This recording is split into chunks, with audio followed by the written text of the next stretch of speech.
নমস্কার, সুস্বাগতম। আপনারা দেখছেন জুডো ধামাকার নতুন পর্ব। সাথে আছি আমি জুডো। সৃজিত মুখোপাধ্যায় মৃণাল সেনের বায়োপিক তৈরি করছেন, এই খবর আমরা অনেক দিন ধরেই জানি, এবং তাতে নাম ভূমিকায় অভিনয় করছেন বাংলাদেশের চঞ্চল চৌধুরী। এবং এই ছবিটা অনেক দিন ধরে শুটিং চলছে এবং ছবিটা নিয়ে একটা আগ্রহ তৈরি হয়েছে, এতে কোনো সন্দেহ নেই। ছবিতে মৃণাল সেনের অল্প বয়সের ভূমিকায় অভিনয় করছেন কোরক সামন্ত, এবং মৃণাল সেনের ভূমিকাতে আগেই বলেছি চঞ্চল চৌধুরী পরিণত বয়সের যে মৃণাল সেন, সেই ভূমিকায় তিনি অভিনয় করছেন। ছবিটা কবে মুক্তি পাবে অনেকেই জানতে চাইছিলেন, একটা আগ্রহ তৈরি হয়েছে।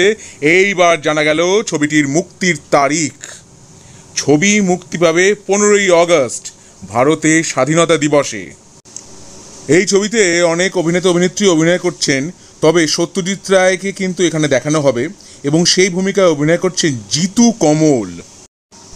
পদাতিক ছবির নতুন পোস্টার মুক্তি পেয়েছে, যেখানে আমরা দেখতে পাচ্ছি 3টি বয়সের মৃণাল সেনকে, যুবক, মধ্যবয়সী এবং পরিণত বয়স্ক মৃণাল সেন, যেখানে কোরক সামন্ত এবং চঞ্চল চৌধুরী এই দুই অভিনেতাকেই আমরা দেখতে পাচ্ছি।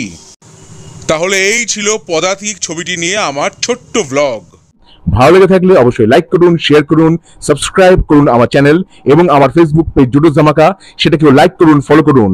পরের পর্বে ফিরছি নতুন কোনো চমক নিয়ে, নতুন কোনো ধামাকা নিয়ে। হ্যাঁ, স্টেলা ভিস্টা, জুডোস ধামাকা, লেটস ডু দ্য ধামাকা।